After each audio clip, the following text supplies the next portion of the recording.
തോട്ടാരുടെ ഇതോ പുത്തമ്പരക്ക ചാക്കോച്ച മുതലാളിയുടെ.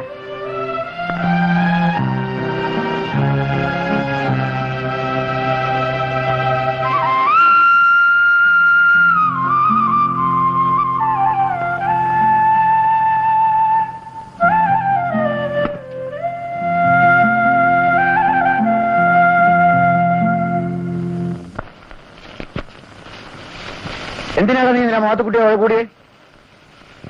നിങ്ങളവൻ എന്റെ കാര്യം വഴക്കണമെന്ന്. കാര്യം എന്താണെന്ന്? ഞാൻ ഈ വസ്തു വാങ്ങിച്ചതും ഇവിടെ മാനകെട്ടി താമസിക്കുന്നു അവന് ഇഷ്ടപ്പെട്ടില്ല, അത്ര തന്നെ. ഇവിടെ ജോലിക്ക് വന്നവരെ ഇന്നലെ മാത്തുക്കുട്ടി തടഞ്ഞു. ഈ തർക്കം എന്തുകൊണ്ട് നീ എന്നെ അറിയിച്ചില്ല? എടാ, വന്ന വഴി മറക്കരുത്. അതേ ഞാൻ ഓർക്കാറുള്ളൂ. കുട്ടിക്കാലം മുതൽ ഒരുമിച്ച് വളർന്നവരാ ഞാനും മാത്തുക്കുട്ടി. ആവശ്യമില്ലാതെ അവൻ എന്നോട് വഴക്കിട്ടാലും എനിക്കാ ശിക്ഷ. എന്നും അവന്റെ വാക്കാ ശരി. തെറ്റായാലും അവന്റെ ഭാഗത്ത് നിങ്ങൾ നിൽക്കൂ. കാരണം പൊലയിച്ചിരുവാണല്ലോ എന്നെ പറ്റത്. തന്തയില്ലാതാണല്ലോ ഞാൻ പറഞ്ഞത്. എന്താ നീ പറഞ്ഞത്? വിളിച്ചു കൂടാ. എന്റെ മക്കളടക്കം കേൾക്കട്ടെ നീ ഏതാണെന്നും നിന്റെ തന്ത ആരാണെന്നും. ഈ ധൈര്യം നിങ്ങൾ നേരത്തെ കാണിച്ചിരുന്നെങ്കിൽ പിഴച്ചു പറ്റൊരു പുലയപ്പെണ്ണിന്റെ ശവം കയറി തൂങ്ങില്ലായിരുന്നു. ആ പാവം തീർക്കാനാണല്ലോ നിങ്ങൾ എന്നെ എടുത്തു വളർത്തിയത്. മാമോദിസ മുക്കിച്ചന്റെ പേര് മാറ്റി, പക്ഷെ കൂടെ ചേർത്തില്ല. മറ്റു മക്കളിൽ നിന്ന് ഒറ്റപ്പെടുത്തി ഒരു അടിയാളിനെ പോലെ പണിയെടുപ്പിച്ചു. സ്വന്തം മകനായിട്ടും ഒരിക്കലെങ്കിലും നിങ്ങൾ അപ്പാന്ന് വിളിക്കാൻ എന്നെ അനുവദിച്ചിട്ടുണ്ടോ? തെറ്റാണടാ, എല്ലാം എന്റെ തെറ്റാണ്. ഞാനൊരു അവകാശം ചോദിക്കാൻ വരുന്നില്ല. എന്നെ ഇവിടെ ജീവിക്കാൻ അനുവദിച്ചാൽ മതി. വർഗീസേ, നീ എന്നെ മനസ്സിലാക്കിയിട്ടില്ലടാ. നീയും മാത്രം കുട്ടി. നിങ്ങളെ ഓർത്താണ് ഞാൻ ശ്രമിക്കുന്നത്. സഹിക്കാമെന്നില്ല അധികം. നീ എന്തിനാണ് കൊണ്ടുവന്നത്? അപ്പനല്ലേ ഇവിടെ കാര്യം? വന്നു വന്ന് കൃഷി നടത്തി കൊടുക്കാൻ പോകണം. മാത്തുള്ളി,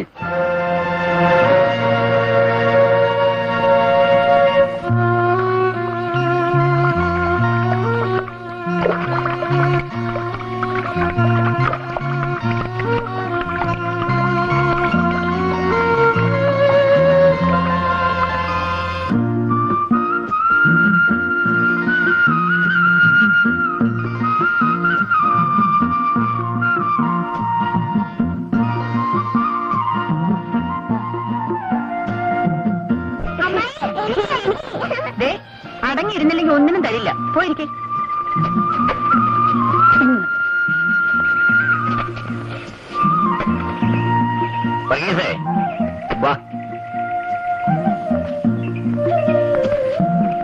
എനിക്ക് ചക്കര. കാപ്പൂടി കഴിഞ്ഞാ തരൂ. നാത്തിന് ഇത് ചേട്ടന് കൊടുക്ക.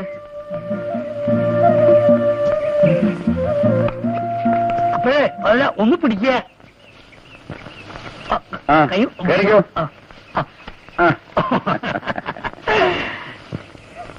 നമ്മുടെ നല്ല കാലത്തിന് ഞാൻ ഇല്ലത്തി എന്നപ്പോ തിരുമേനി കാര്യസ്ഥനും ഉണ്ടായിരുന്നു. കാര്യസ്ഥനെ ഞാൻ പിടിച്ചോണ്ട് പോന്നു. ഇനി എന്താന്ന് വെച്ചാ ശങ്കുണ്ണിയാര് പറഞ്ഞു, ക്രിസ്ത്യാനികൾക്ക് ഭൂമി കൊടുക്കുന്നത് തിരുമേനിക്ക് തീരെ ഇഷ്ടമില്ല. എന്ന് വെച്ചാൽ നിങ്ങളിൽ ചിലരുടെ ഈ തെമ്മാടത്തരം തന്നെ കള്ളച്ചാലയം മാറ്റുക, അതിന് കുടിക്കുക, തമ്മിൽ തരിക. അയ്യോ ഞങ്ങൾ അങ്ങനെയൊന്നും ചെയ്യത്തില്ലേ. തിരുമേനിക്ക് അങ്ങനെ വേർതിരിച്ചൊന്നും അറിയില്ലല്ലോ. കുടിയേറ്റക്കാരെന്ന് പറഞ്ഞാൽ എല്ലാം ഒരു വർഷ ചേട്ടന്മാരെ. പിന്നെ ചാക്കോച്ചന്റെ കാര്യമായതുകൊണ്ട് ഞാൻ പ്രത്യേക ഇടപെട്ട് സമ്മതിപ്പിച്ചതാ.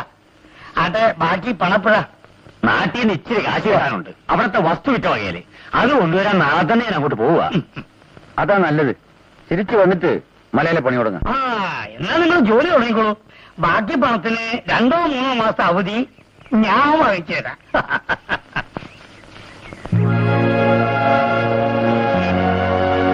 പയ്യയുടെ കെട്ടികളെന്തോന്നും മിണ്ടാത്തെ? വേറൊന്നുമല്ല, പെങ്ങളെ കെട്ടിക്കാൻ കരുതി വെച്ചിരുന്ന കാശാ ഇപ്പൊ നിലം മേടിക്കാൻ പോകുന്നത്. ഞാനത് ഓർക്കുകയായിരുന്നു. അന്നേ ഇങ്ങനെ നിനക്ക് തിരക്കൊന്നുമില്ലല്ലോ. നിന്നെ കെട്ടിക്കാൻ പറ്റിക്കുന്ന കാശെടുത്താ നിങ്ങൾ നില വാങ്ങാൻ പോകുന്നു. ഇതാ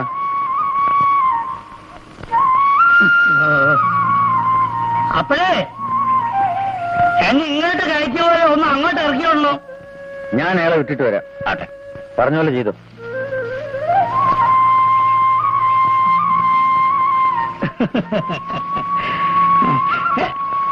അയ്യോ,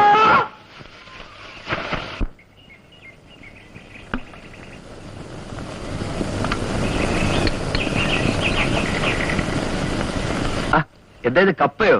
കൊള്ളാല്ല. എന്റെ അപ്പനും കൊണ്ട് വന്നിട്ടെന്തേ? ഇപ്പോഴങ്ങോട്ട് ഇറങ്ങിയതേ ഉള്ളൂ. അന്നെ കാപ്പിന്റെ ഒരു ഇച്ചിരിക്കതാ. ആ നിലം വാങ്ങിക്കുന്ന കാര്യം എന്തായി? അതേതാണ്ട് ഉറച്ചു എന്നാ തോന്നുന്നേ. അപ്പൊ മറിച്ചെടുത്തേ കോളടിച്ചല്ല, ചെലവ് ചെയ്യണം. ചെലവും പങ്കിട്ടല്ലേ? ആദ്യം നിന്റെ അപ്പനോട് ചെയ്യാൻ പറ. അതിരിക്കേണ്ടത് വെച്ചതാണല്ലോ. അപ്പോഴേ ചേട്ടനെന്നാ നാട്ടിൽ പോകുന്നത്? നാളെ.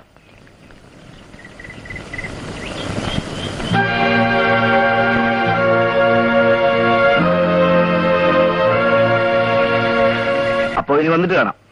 ഞങ്ങളിന്ന് കപ്പയിടുക. ഈ വിവരം ഒന്ന് അന്വേഷിക്കാനാണ് ഞാൻ ഇങ്ങോട്ട് വന്നത്. പിന്നെ നിങ്ങൾ എന്തിനാ ഇവനെ ഇവിടെ ഇങ്ങനെ നിർത്തിയിരിക്കുന്നത്? എന്റെ അപ്പനെ തോപ്പിച്ച ഇവൻ ഞങ്ങളുടെ കൂടെ നിന്ന് വിട്ടത്. എന്നെ തോപ്പിക്കാൻ എന്റെ കയ്യിൽ എന്നായിരിക്കുന്നതാ മാത്തുക്കുട്ടി? പ്രായമായ നിങ്ങളുടെ പെങ്ങളില്ലേ? ആ, ഇവൻ ഇവിടെ ഇങ്ങനെ കയറി ഇറങ്ങി നടന്നാൽ. മാത്തുക്കുട്ടി അങ്ങനെ പറയരുത്. ഞങ്ങൾ ഈ മലയെ വന്നേ പിന്നെ ഇവന്റെ ഒറ്റൊരുത്തിന് സഹായം കൊണ്ടാ ഇവിടെ നിന്ന് പുറത്തത്. ശരി, ഞാൻ പറയേണ്ടത് പറഞ്ഞു. ഇനി ചേട്ടന്റെ ഇഷ്ടം.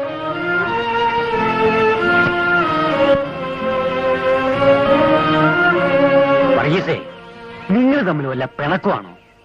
എനിക്കൊന്നുമില്ല. എന്നാൽ അവനുണ്ട്. അത് പോട്ടെ. ചാക്കോച്ചൻ പറഞ്ഞു നീ കേട്ടല്ലോ. ഏതാണ്ടൊക്കെ. ഇത് അപ്പനും കൊടുക്ക്. ആ മലയിലെ ചരുവിലൊരു ഭാഗം നിങ്ങൾ പങ്കായിട്ട് വാങ്ങിക്കാൻ പോവല്ലേ? ഈ പങ്കുവെച്ചോട് എന്തോ എനിക്കത്ര പിടിച്ചില്ല. അങ്ങനെ പറയാതിരി മറിയേ. ഇത് പങ്കുകൃഷിയല്ലല്ലോ, ഭൂമിയല്ലോ. വാങ്ങിച്ചാ വീതിച്ചെടുത്തേക്കണം. പിന്നെ എന്നെ ഈ മലബാറെ കൊണ്ടുവന്ന് പുള്ളിക്കാരന്. ഞങ്ങൾ നാട്ടിലെ ചേട്ടാളിച്ചന്മാരെ പോലെ കഴിഞ്ഞൊന്നുമല്ലയോ. പുള്ളിക്കാരനൊരു കാര്യം പറയുമ്പോ അത് മേലാന്ന് പറയാൻ എന്നെ കൊണ്ടൊക്കത്തില്ല. ഏതായാലും പെങ്ങളുടെ കല്യാണക്കാരി ഇതിനിടെ മറക്കണ്ട. ദൈവം തമ്പുരാന്റെ കാരുണ്യം കൊണ്ട് എല്ലാം നടക്കൂടി മറിയേ.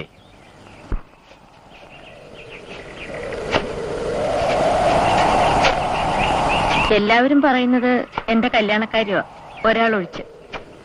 എന്തോ അങ്ങർക്കത് താല്പര്യമില്ല. നീ സൂചിപ്പിച്ച് എന്നെയാണെങ്കിൽ താല്പര്യമില്ലാഞ്ഞിട്ടല്ല, അങ്ങനെ ആശിക്കാൻ പാടില്ലാത്തോണ്ടാ. അതെന്താ? അന്നയ്ക്ക് എന്നെ അറിയില്ല. എന്നെ ജനിപ്പിച്ച ഒരു ക്രിസ്ത്യാനിയാണെങ്കിലും എന്നെ പെറ്റതൊരു പുലയ. ഞാൻ മഴമാറിയാണ്. ഞങ്ങളും അങ്ങനെ തന്നെയാ. എന്റെ വല്യപ്പന്റെ അപ്പൻ ഒരു നമ്പൂതിരിയായിരുന്നു ചേട്ടൻ എപ്പോഴും പറയും. അതുകൊണ്ടെന്താ? അന്നയ്ക്ക് മനസ്സിലാകത്തില്ല. കാര്യം വരുമ്പോ ചോദിക്കാൻ ആളുണ്ടാവും, എതിർക്കാനും. അവരുടെ മുമ്പിൽ പിന്നെ ഞാൻ നാണങ്ങളേണ്ടി വരും. അങ്ങനൊന്നും ഉണ്ടാവില്ലെന്നേ. ബുദ്ധിയും പഠിപ്പും കുറവാണെങ്കിലും പ്രായം തികഞ്ഞൊരു പെണ്ണാണ് ഞാൻ. ഒരാണിനെ തിരിച്ചറിയാൻ എനിക്ക് കഴിയും. ചേട്ടൻ ജനിച്ചത് എവിടെയാണെന്ന് എനിക്കറിയണ്ട. എന്നെ ഇഷ്ടമില്ലെങ്കിൽ പറഞ്ഞേക്ക്.